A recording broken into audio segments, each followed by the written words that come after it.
नमस्कार दोस्तों, PKR fact point में आपका स्वागत है। जनरल स्टडी के विज्ञान सेगमेंट के अंतर्गत हम देख रहे थे भौतिकी के कुछ महत्वपूर्ण टॉपिक। उम्मीद है कि आप स्वयं का हस्तलिखित नोट्स बना रहे होंगे और अपनी तरफ से भी उसमें कुछ स्वयं का इनपुट शामिल कर रहे होंगे। साथ ही आप टॉपिक को तैयार कर रहे होंगे और कंठस्थ करने का प्रयास कर रहे होंगे। इसी क्रम में विज्ञान सेगमेंट के अंतर्गत ही हम देखेंगे कार्य, ऊर्जा और शक्ति का टॉपिक, अर्थात वर्क, एनर्जी एंड पावर। इस क्रम में सबसे पहले हम जानेंगे कार्य किसे कहते हैं। इसकी एक साधारण सी परिभाषा है, किसी वस्तु पर बल लगाकर जब उसकी दिशा और आकार में परिवर्तन किया जाता है तो बल लगाने से जो परिवर्तन होता है या जो क्रिया संपन्न होती है उसी को कार्य कहा जाता है। उदाहरण के लिए, इस दिशा में एक मेज रखा हुआ है, इस मेज को उठाकर यहाँ रखना है। ऐसे क्रम में बल लगाने से जो क्रिया संपन्न हुई, अर्थात मेज अमुक दिशा से दूसरी दिशा में स्थापित किया गया, तो इसी को हम कार्य कहते हैं। अर्थात इसमें केवल परिमाण होता है, इसमें दिशा नहीं होती है। उसी राशि को अदिश राशि कहते हैं, यह पूर्व में हमने देखा था। कार्य के बाद हम देखते हैं शक्ति किसे कहते हैं। शक्ति यानी पावर, एक इकाई समय में, मतलब एकांक समय जिसको कहते हैं, एक इकाई समय में जो कार्य किया जाता है वह शक्ति कहलाता है। एक इकाई समय में जो कार्य किया जाता है उसे शक्ति कहते हैं, या तकनीकी रूप से कह सकते हैं कि एक इकाई समय में कार्य करने की जो दर होती है उसी को हम शक्ति कहते हैं। और शक्ति किए गए कुल कार्य और समय का अनुपात होती है। शक्ति कुल कृत कार्य अर्थात किए गए कार्य और समय का अनुपात होती है। यह एक अदिश राशि है, अर्थात पुनः इसमें दिशा नहीं, केवल परिमाण होगा। और इसका मात्रक एमकेएस पद्धति में जूल प्रति सेकेंड, एमकेएस पद्धति में जूल प्रति सेकेंड, और इसी को हम वाट भी कहते हैं है, जबकि सीजीएस पद्धति में इसका मात्रक अर्ग सेकेंड होता है। अर्ग सेकेंड। एक रोचक तथ्य यह है कि इसका प्रचलित मात्रक जो है वह एचपी है। एचपी का मतलब हार्स पावर, अश्व शक्ति। हार्स पावर को मात्रक क्यों बनाया गया, इसके पीछे रोचक कहानियां हैं जो अपना विषय नहीं है। यहाँ हमने देखा था कि एक वाट बराबर होता है 1 जूल प्रति सेकेंड के, 1 जूल प्रति सेकेंड के। साथ ही 1 किलोवाट की अगर बात करें तो यह 1000 वाट के बराबर होता है। 1 किलोवाट 1000 वाट के बराबर होता है। और एक अश्व शक्ति 746 वाट के बराबर होती है। यहाँ ध्यान रखने की जरूरत है कि वाट, किलोवाट, अश्व शक्ति और मेगावाट ये शक्ति के मात्रक हैं। वाट, किलोवाट, अश्व शक्ति या हार्स पावर तथा मेगावाट ये शक्ति के मात्रक हैं। अगर हम 1 किलोवाट की बात करें तो यह बराबर होता है 1000 अनुपाते 746, मतलब 1.34 हार्स पावर के। एक बार फिर से, 1 किलोवाट ये बराबर होता है 1000 by 746 is equal to 1.34 horse power. इसी क्रम में आगे बढ़ते हैं। परीक्षाओं में इस तरह के तथ्य पूछे जाते हैं। आगे बढ़ते हुए देखते हैं कि 1 वाट सेकेंड जो होता है, 1 वाट सेकेंड, ये बराबर होता है 1 वाट इंटू 1 सेकेंड, और यह बराबर होता है 1 जूल के। जबकि 1 वाट घंटा यह 3600 जूल के बराबर होता है। पुनः 1 किलोवाट घंटा जो होता है वह 1000 घंटा के बराबर होता है, और यह बराबर होता है 3.6 इंटू 10⁶ जूल के। और ध्यान देते हैं, वाट सेकेंड, वाट घंटा और किलोवाट घंटा ये ऊर्जा और कार्य दोनों के मात्रक हैं। अब देखते हैं ऊर्जा या एनर्जी किसे कहते हैं। ऊर्जा वास्तव में कुछ और नहीं बल्कि हमारी क्षमता ही होती है। कैसी क्षमता? तो किसी कार्य को करने की जो हमारी क्षमता होती है उसी को ऊर्जा या एनर्जी कहते हैं। इसका मात्रक जूल होता है। यह एक अदिश राशि है।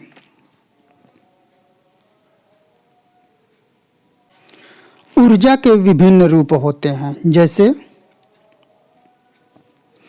ऊष्मा के रूप में, प्रकाश के रूप में, ध्वनि के रूप में, विद्युत के रूप में। ये सब ऊर्जा के स्रोत हैं। कार्य करने के बाद जो ऊर्जा प्राप्त होती है, जब हम कोई कार्य करते हैं तो उसके बाद हमें जो ऊर्जा प्राप्त होती है उसे हम यांत्रिक ऊर्जा कहते हैं। और यांत्रिक ऊर्जा 2 प्रकार की होती है। पहली गतिज ऊर्जा यानी काइनेटिक एनर्जी, और दूसरी स्थितिज ऊर्जा यानी पोटेंशियल एनर्जी। सबसे पहले हम देखते हैं कि गतिज ऊर्जा किसे कहते हैं। तो किसी भी वस्तु में उसकी गति के कारण, किसी भी वस्तु में उसकी गति के कारण जो ऊर्जा होती है या जो कार्य करने की क्षमता होती है उसी को हम क्या कहते हैं? गतिज ऊर्जा। जैसे मान लीजिए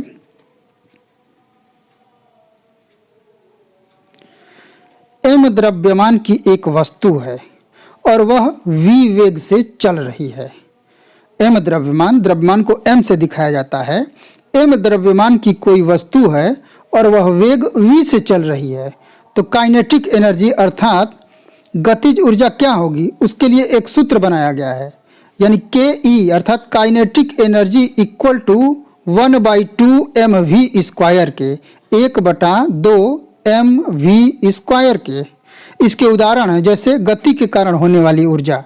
इसके उदाहरण हैं बंदूक से निकली हुई गोली सीधे गति करती है, धनुष से निकला हुआ तीर उसी सिद्धांत पर, कोई गतिमान हथौड़ा ऊपर से नीचे की तरफ जब हम लाते हैं तो वह गति में होता है, बहती हुई हवा, नाचता हुआ लट्टू और वर्षा की गिरती हुई बूंदें, ये उदाहरण हैं गतिज ऊर्जा की।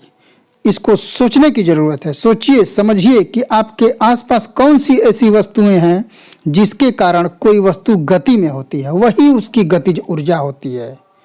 दूसरी तरफ हम देखते हैं स्थितिज ऊर्जा, मतलब पोटेंशियल एनर्जी। जब कोई वस्तु किसी एक विशेष स्थिति में होती है और उसी विशेष स्थिति या सिचुएशन के कारण ही उसमें जो क्षमता आ जाती है, उस कारण उसे क्या कहते हैं? स्थितिज ऊर्जा यानी पोटेंशियल एनर्जी। और ये पोटेंशियल एनर्जी बराबर होती है mgh के, मतलब द्रव्यमान, g का मतलब होता है गुरुत्व और h का मतलब होता है ऊंचाई, यानी पोटेंशियल एनर्जी बराबर है mgh के। जैसे मान लीजिए किसी बांध का जल है। जल कैसे रहता है? जब बांध में रहता है वह स्थिर रहता है। उसकी उस स्थिति के कारण ही उसमें एनर्जी भरी पड़ी रहती है। वही जब बांध से जल छोड़ा जाता है और टरबाइन पर गिरता है तो स्थितिज ऊर्जा गतिज ऊर्जा में बदल जाती है और टरबाइन से विद्युत का उत्पादन होता है। इसी प्रकार जो चाबी देने वाली घड़ी होती है, उसको जब चाबी भर देते हैं तो वह वहीं रुकी रहती है और उसमें ऊर्जा संचित रहती है। इसी प्रकार तनी हुई स्प्रिंग या कमानी और ऊंचाई पर रखी गई जो ईंट है, वह भी एक प्रकार की स्थितिज ऊर्जा के उदाहरण हैं। ऊर्जा और ऊर्जा के दो रूपों को देखने के बाद हम आगे की तरफ बढ़ेंगे। ऊर्जा संरक्षण का सिद्धांत मतलब law of conservation of energy, law of conservation of energy, ऊर्जा संरक्षण का सिद्धांत। इसका मतलब क्या है? इसका मतलब यह है कि ऊर्जा को न तो उत्पन्न किया जा सकता है, न ही उसका विनाश किया जा सकता है। मतलब ऊर्जा न उत्पन्न होती है, न वो समाप्त होती है, बल्कि वो एक रूप से दूसरे रूप में रूपांतरित हो जाती है। यहाँ कुछ उदाहरण हैं, उसके माध्यम से हम समझने का प्रयास करेंगे कि कई प्रकार की ऊर्जाएं किस रूप में रूपांतरित होती हैं। जैसे उदाहरण के लिए विद्युत ऊर्जा को ले लीजिए। विद्युत ऊर्जा जब अपना प्रभाव दिखाती है तो वह कहाँ प्रभाव दिखाती है और उसके परिणाम स्वरूप किस ऊर्जा में बदलती है, इसको ध्यान से देखने की जरूरत है, बहुत महत्वपूर्ण है ये। जैसे विद्युत ऊर्जा विद्युत हीटर में जाती है, जो घर में हम उपयोग करते हैं, तो वह ऊष्मा के रूप में प्रयोग होती है या ऊष्मा ऊर्जा के रूप में वह प्रतिफलित होती है। दूसरी प्रकार लाउड स्पीकर, ये भी विद्युत ऊर्जा के माध्यम से चलता है और ये बदलता किस में है? ध्वनि ऊर्जा में। विद्युत बल्ब प्रकाश ऊर्जा में। विद्युत अपघटन जब होता है तो यह रासायनिक ऊर्जा में बदल जाता है। घर में स्थित कोई विद्युत का चूल्हा या ओवन जो है वो बदलता है ऊष्मा में।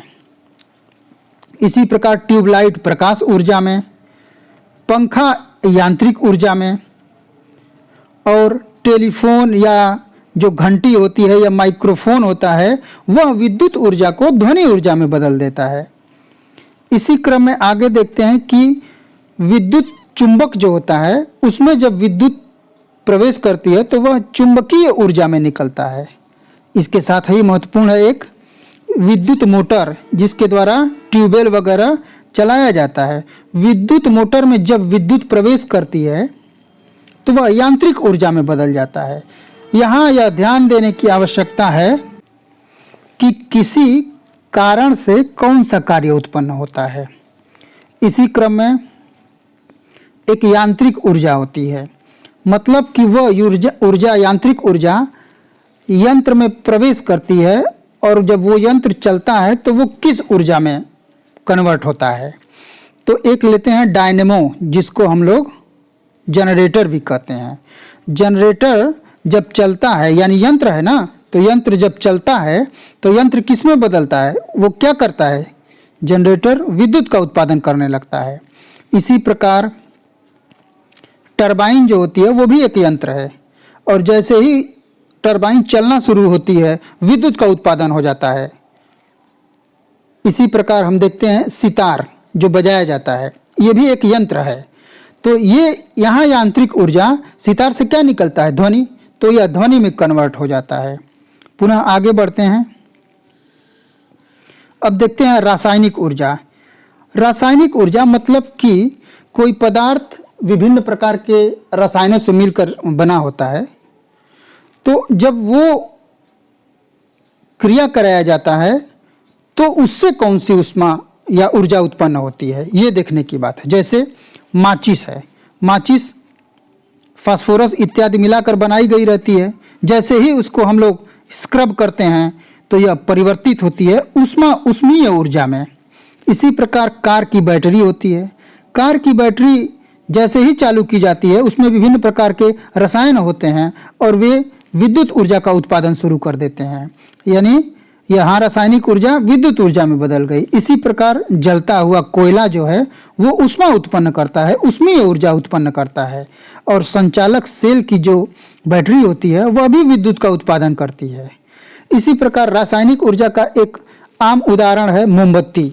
मोमबत्ती में जब कोई भी रसायन, जिस रसायन से वह बनी होती है, वह जब जलता है तो वह प्रकाश या ऊष्मा के रूप में उत्पन्न होता है। आगे बढ़ते हैं, अब देखते हैं कुछ ऊष्मीय ऊर्जा के उदाहरण, वो किस में कन्वर्ट होते हैं। एक गेंद, श्वेत गेंद होती है, और जब उसमें ऊष्मा दी जाती है तो वह लाल तप्त या सफ़ेद तप्त धातु की गेंद के रूप में दिखाई देने लगती है, और उसमें वो प्रकाश उत्पन्न करती है, अर्थात वो प्रकाश ऊर्जा में बदल जाती है। इसी प्रकार जब इंजन को गर्म किया जाता है, वाष्प का इंजन है, इंजन जब गर्म होता है तो क्या होता है, गाड़ियाँ चलने लगती हैं, या ट्रेन या जो भी गाड़ी हो वो चलने लगती है। ऐसी स्थिति में वाष्प के इंजन में ऊष्मीय ऊर्जा गतिज ऊर्जा में परिवर्तित हो जाती है। आगे देखते हैं कुछ अन्य और महत्वपूर्ण उदाहरण। जैसे मान लीजिए ये एक कार है, इस कार में जैसे ही चलती हुई कार में ब्रेक लगाया जाता है तो क्या होता है, गतिज ऊर्जा ऊष्मीय ऊर्जा में बदल जाती है। कैसे कि जब घर्षण होता है सड़क और पहिए के बीच, तो उस समय ऊष्मा या गर्माहट उत्पन्न होती है। कहने का आशय है यहाँ गतिज ऊर्जा ऊष्मीय ऊर्जा में बदल जाती है। उदाहरण के तौर पर देखते हैं कि हमारे प्राचीन आदिमानव दो पत्थरों को रगड़कर आग उत्पन्न करते थे, वह भी एक प्रकार की गतिज ऊर्जा को ऊष्मीय ऊर्जा में कन्वर्ट किया जाता है। इसी प्रकार एक और उदाहरण देखते हैं। जैसे कि मान लीजिए जल है, तो जल किन किन चीज़ों से मिलकर बना है। जल बना है ऑक्सीजन और हाइड्रोजन के मिश्रण से। यहाँ क्या होती है, यहाँ ऊष्मीय ऊर्जा दो रूपों में उत्पन्न होती है। एक रासायनिक ऊर्जा, यानी ऑक्सीजन और हाइड्रोजन जब मिलते हैं तो जल रूपी रसायन बन गया, अर्थात यह ऊष्मीय ऊर्जा रासायनिक ऊर्जा में बदल जाती है। पुनः अगर दो क्रियाएं इसी प्रकार की हों, इसके इतर कोई प्रक्रिया, तो उसमें भयंकर धमाका या आवाज़ होती है, तो वहाँ क्या होता है, ध्वनि ऊर्जा उत्पन्न हो जाती है। इसी प्रकार एक अन्य उदाहरण है, रेडियो एक्टिव तत्वों का जब विघटन होता है, रेडियो एक्टिव तत्वों का जब विघटन होता है, जैसा कि परमाणु बम इत्यादि उसी सिद्धांत पे या उसी तत्वों पे कार्य करते हैं, तब ऐसी स्थिति में नाभिकीय ऊर्जा दो रूपों में बदलती है। एक भयंकर प्रकाश उत्पन्न होता है और दूसरा उतनी ही भयंकर ध्वनि उत्पन्न हो जाती है। तो इस प्रकार से वर्क, एनर्जी और पावर का ये टॉपिक समाप्त हुआ।